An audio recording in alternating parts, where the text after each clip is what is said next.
우리는 믿음으로 살아야 된다는 것을 늘 종용받고 있고 또 믿음으로 살고 싶고 믿음으로 살고자 합니다. 그러나 정작 믿음으로 살아야 한다는 것이 무엇을 뜻하는 것인지는 잘 알지 못합니다. 이 부분에 있어서는 성경 말씀을 근거로 배워야 될 필요가 있습니다. 그리고 한두 번 배워서는 안 되고 믿음이 우리의 체질이 될 때까지 이미 알고 있는 것이라도 다시 듣고 또 들어야 될 필요가 있습니다. 왜냐하면 우리의 육신은 끊임없이 믿음의 반대 방향으로 우리를 끌고 가려고 하기 때문입니다. 믿음으로 산다는 것이 무엇인가를 알기 위해서는 믿음이 아닌 것이 무엇인지를 아는 것이 도움이 됩니다. 믿음으로 사는 것의 반대는 눈으로 보는 것으로 사는 것입니다. 그러기에 오늘 본문 말씀에 우리가 믿음으로 행하고 보는 것으로 하지 아니함이니라고 믿음으로 사는 것과 눈에 보는 것으로 사는 것을 대비해 놓았습니다. 영어로 하면 We live by faith, not by sight. 믿음으로 행하고 보는 것으로 행하지 않는다. 보는 것으로 행한다는 말을 좀 더 설명하면 육신의 감각에 의해서 사는 것을 말합니다. 오감이라고 하지요. 눈으로 보고 귀로 듣고 냄새 맡고 맛보고 손으로 만져보는 것, 그것이 인간의 감각입니다. 사람에게는 이런 감각이 필요합니다.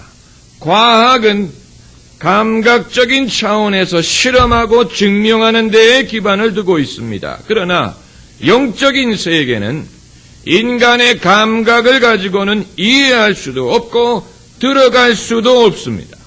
영적 세계를 이해하고 들어갈 수 있는 길이 믿음입니다. 그런데 믿음에 도달하기 위해서는 감각에 의존하는 습관을 거부하는 법을 배워야 됩니다. 왜냐하면 감각이 믿음을 방해하기 때문입니다. 몇 가지 성경적인 예를 들어보십시다. 아브라함과 사라에게 하나님께서 아들을 주시겠다고 약속을 하셨습니다. 이들이 하나님의 약속을 받아들이려니까 걸림돌이 되는 것이 있었습니다. 눈에 보이는 자신들의 모습입니다. 이들은 나이가 많았습니다. 하나님의 약속을 받았을 때 아브라함은 75세고 사라는 65세였습니다. 그리고 그 약속이 당장 이루어진 것이 아니고 장장 25년 걸려서 그 약속이 성취됐습니다. 이들이 몸은 늙었습니다. 사라는 이미 폐경기에 들어섰습니다. 그러기에 눈에 보이는 것으로 판단하자면 아브라함과 사라는 자식을 가질 수가 없는 몸입니다. 그렇기 때문에 이들이 하나님의 약속을 믿으려면 눈에 보이는 것에 좌우되어서는 안 되었습니다. 눈에 보이는 것을 무시하고 오직 하나님의 약속만을 붙들어야 했습니다. 이 부분에서 아브라함과 사라는 실수할 때가 있었습니다. 사라가 자신이 자식을 갖는 것이 불가능하다고 판단하고 자기의 몸종 하갈을 아브라함에게 붙여준 일입니다. 그리고 아브라함은 그 일을 승낙했습니다. 그래서 그 결과로 아브라함은 이스마엘을 얻었지만 그것은 하나님의 방법이 아니었습니다. 여러분, 오늘날 열매를 얻는다고 아무 열매를 얻는다고 아무 결과를 얻는다고 그것이 하나님의 뜻이라고 생각해서는 안 됩니다. 이삭이 하나님의 약속이지 이스마엘은 하나님이 약속하신 것도 아니요 하나님의 뜻도 아니요 하나님이 기뻐하신 것도 아니요 이스마엘이 아브라함과 사라에게 축복이 되는 것도 아니요 하나님의 구속의 섭리에 도움이 되는 것도 아닙니다. 다만 이들이 순간적으로 믿음이 실패하고 육신의 판단에 이끌렸기 때문에 인간적인 방법으로 육신적인 방법으로, 인위적인 방법으로 얻은 것이 이스마엘이었는데 그것은 하나님의 약속하신 바가 아니었습니다. 하나님의 방법이 아니었습니다. 그래서 결국 아브라함은 하갈과 이스마엘을 내쫓아야 했습니다. 그리고 다시 하나님의 약속이 이루어질 것을 기다려야 했습니다. 그렇다면 왜 하나님께서는 하필이면 인간적으로 도저히 자식을 가질 수 없는 늙은 부부에게 이런 약속을 주셔서 그들의 삶을 힘들게 하셨습니까?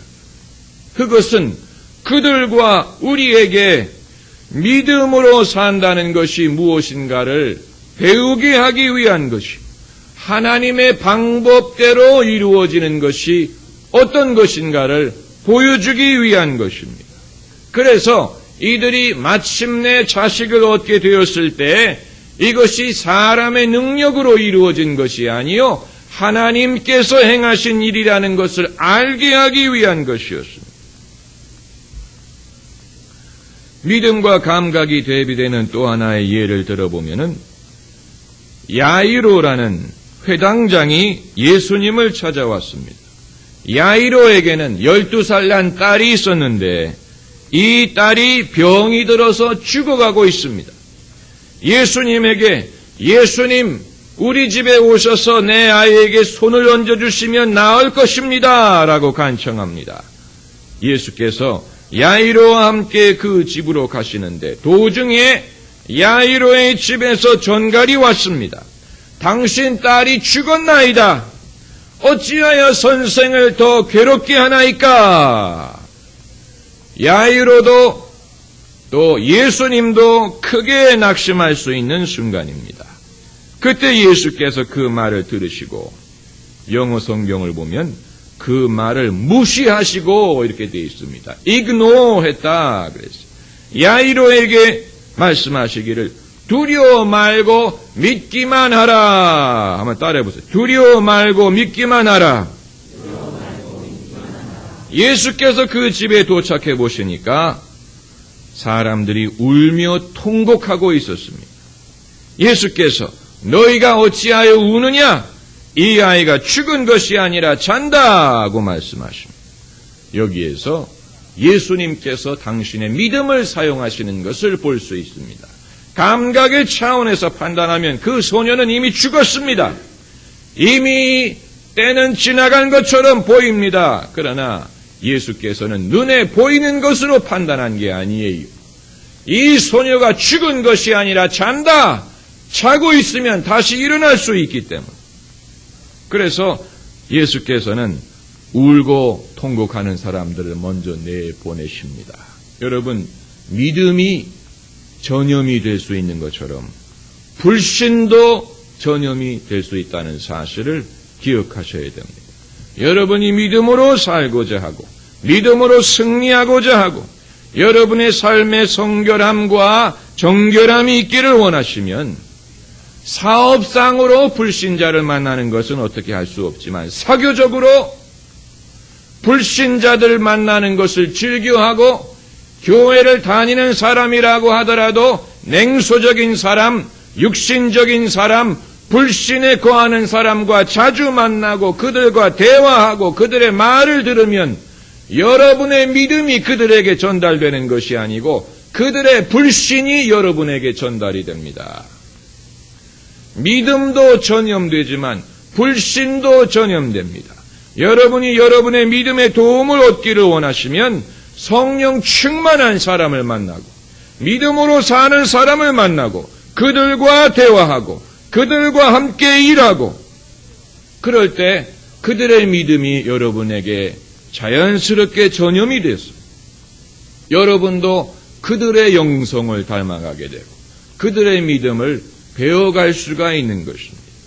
제가 성도들을 대하면서 우려하는 부분이 바로 거기에 있습니다. 여러분이 만나는 사람들이 어떤 사람인지 제가 눈치를 챌 때가 있어요. 아, 이런 사람들을 주로 만나는구나. 이런 사람들의 서클에서 사회생활을 하시는구나. 그런데 그 사람들이 전혀 영적으로 좋아 보이는 사람들이 아니에요. 교회를 다니는 사람들인데도 자기의 가진 것을 자랑하고 배운 것을 자랑하고 지극히 세속적인 가치관을 따라서 살고 그러면서 교회에 적을 두고 사는 사람들이 이 세상에는 많습니다. 교회 다닌다고 다 성도는 아니에요. 교회 다닌다고 다 예수님의 제자가 아닙니다. 여러분이 그들을 전도하겠다는 의도는 좋지만 몇 달이 지나고 몇 년이 지났는데 제가 여쭤봅니다. 전도가 됩니까? 전도가 될 만한 사람이 있고 안 되는 사람이 있어요. 안 되는 사람을 자꾸 찝쩍거리면 오히려 내가 그 사람을 닮아갑니다. 그들은 교회를 사랑하는 것도 아니요, 주님을 사랑하는 것도 아니요, 주의 일에 헌신한 것도 아니요, 복음에 열정이 있는 것도 아니요, 성령을 사모하는 것도 아니요, 무엇을 배우려고 하는 것. 그렇기 때문에 여러분이 여러분의 비즈니스 서클에서 사업상으로 만나는 것은 좋지만 사교적으로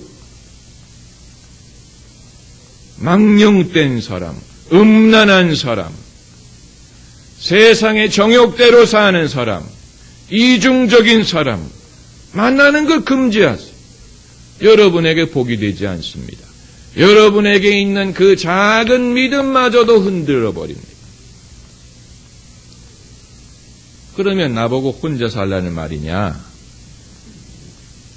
그러기에 형제와 자매가 있는 형제와 자매. 누가 내 모친이요 형제요 자매냐?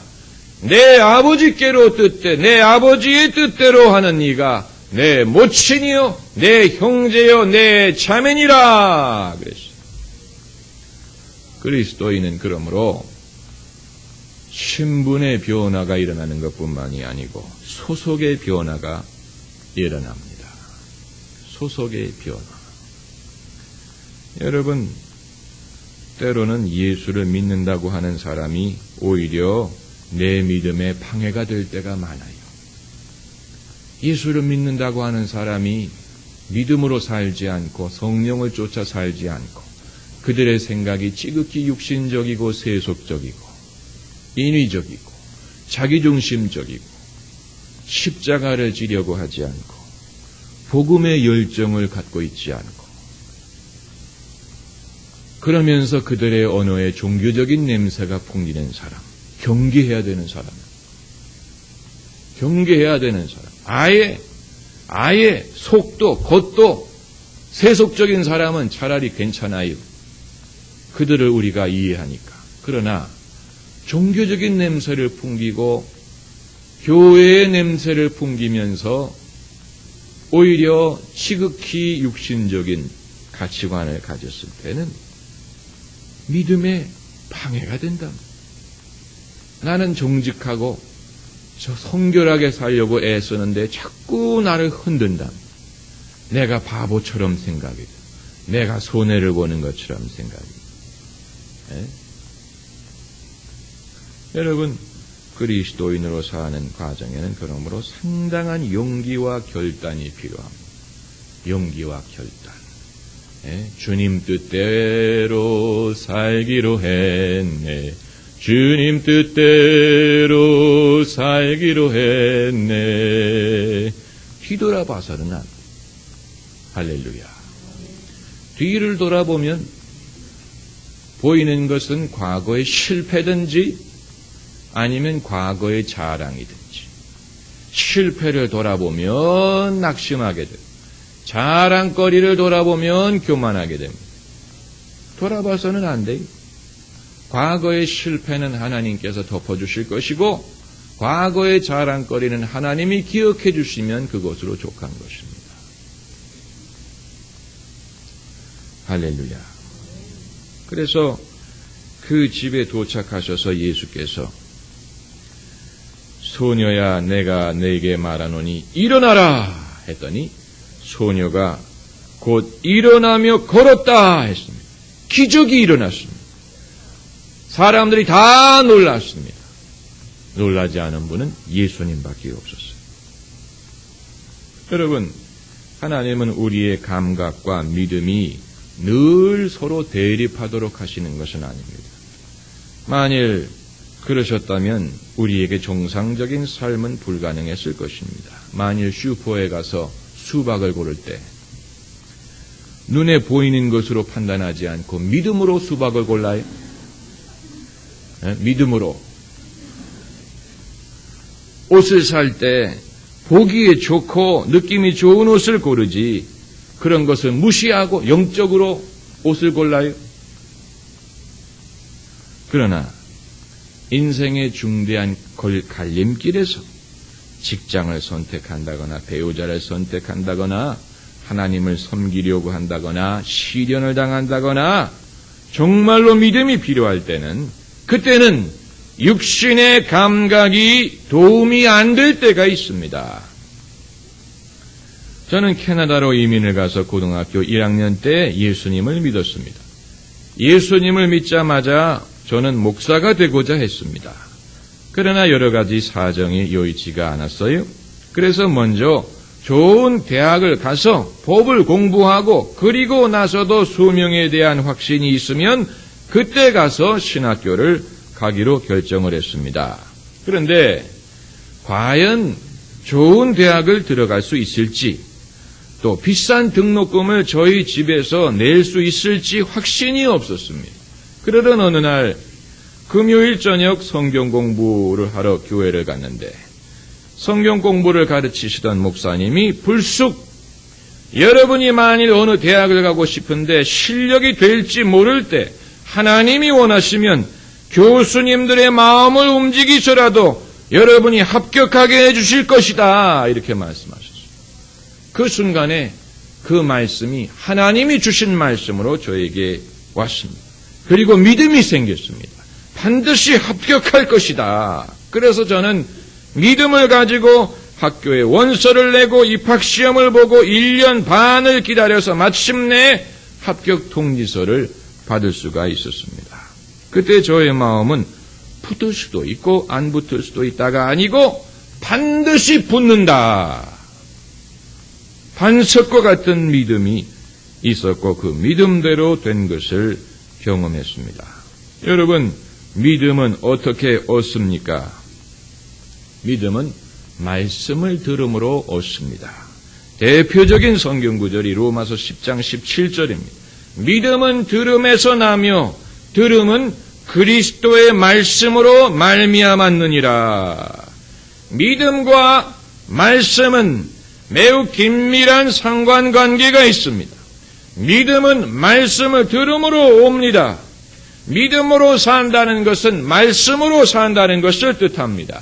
그러므로 성경에서 믿음과 말씀은 거의 동의어와 같다고 생각을 하면 됩니다. 기독교가 말씀을 강조하고 특별히 말씀 전하는 일을 강조하는 이유가 바로 여기에 있습니다. 예수님도 설교가이셨고 12 사도들도 설교가였고 교회가 부흥하는 곳마다 신앙이 부흥하는 곳마다 설교가 흥합니다. 반대로 설교가 쇠하는 곳에는 기독교 신앙도 쇠합니다. 그것은 결코 우연한 일이 아닙니다. 어떤 이들은 내가 주님을 내 두 눈으로 볼 수만 있다면 믿겠다. 천국을 내 눈으로 볼 수만 있다면 믿겠다라고 말합니다. 구소련이 가가린이라는 우주비행사를 최초로 우주로 쏘아 올린 다음에 가가린이 지구로 귀환해서 뭐라고 말했냐면 내가 하늘로 올라가 보니까 하나님이 거기 없더라 그랬어요. 이것은 전형적인 감각적인 접근 방법입니다. 반대로 존 글렌이라는 미국의 우주비행사는 우주비행을 마치고 귀환한 다음에 우주에서 지구를 바라보는 것은 지극히 종교적인 경험이다. Religious experience라고 말했습니다. 여러분, 눈에 보는 것으로 믿음을 얻으려고 하지도 말고 눈에 안 보인다고 믿음을 부인하려고 해서도 안 됩니다. 만일 믿음을 눈으로 봄으로써 얻을 수가 있다면 예수께서는, 잘 들으세요, 예수께서는 부활하신 다음에 못자국이 남아있는 당신의 손을 들고 예루살렘 거리를 활보하시면 됐을 겁니다. 그러면 그 예수님의 부활의 증거를 자기 눈으로 본 사람들이 다 예수님을 믿고 거듭났을 것입니다. 그러나 예수님은 그 방법을 취하지 않았어요. 소수의 제자들에게만 나타나시고 너희는 내 증인이 되라 이렇게 말씀하셨어요. 마가복음 16장 15절에 너희는 온 천하에 다니며 만민에게 복음을 전파하라. 믿고 세례를 받는 사람은 구원을 받을 것이요 믿지 않는 사람은 정죄를 받으리라 그랬습니다. 그렇기 때문에 도마에게 내가 나를 본거로 믿느냐, 나를 믿지 않고도 믿는 자는, 나를 보지 않고도 믿는 자는 복되도다. 도마의 믿음이 감각적인 믿음이에요. 불신의 대명사가 도마입니다. 내 눈으로 보기 전에는 안 믿겠다 그랬기 때문에 감각적인 믿음의 대명사입니다. 우리가 신앙생활을 하다가 환상을 볼 수도 있고 꿈을 꿀 수도 있습니다. 주님의 모습을 볼 수도 있습니다. 그것도 은혜입니다. 그러나 여러분 그것을 여러분의 믿음의 기반으로 삼으려고 해서는 안 됩니다. 그것은 여러분의 믿음을 후퇴시킬 것입니다. 요즘에 젊은이들 사이에 유행하는 찬양과 경배가 당장은 젊은이들로 하여금 신앙에 관심을 갖게 만들지만 찬양과 경배가 믿음을 심어주는 건 아니에요. 하나님을 경험하게 할 수는 있어요. 그러나 믿음을 불러일으키는 것은 말씀이에요. 말씀 이외에는 믿음을 불러일으킬 수 있는 것이 없습니다. 그거 알아야 돼요. 그러면 왜 하나님은 이런 방법을 취하시느냐? 하나님은 영이시기 때문입니다. 우리 성경 구절을 한 구절 찾아보십시오. 이건 꼭 찾아봐야 됩니다. 신약 성경 데살로니가 전서 5장 23절이 데살로니가 전서 5장 23절 신약 성경 333면 333 데살로니가 전서 5장 23절 말씀을 보면은 평강의 하나님이 친히 너희로 온전히 거룩하게 하시고 또 너희 온 영과 혼과 몸이 우리 주 예수 그리스도 강림하실 때 흠없게 보존되기를 원하노라. 하나님이 삼위일체이신 것처럼 인간에게도 세 가지 부분이 있습니다.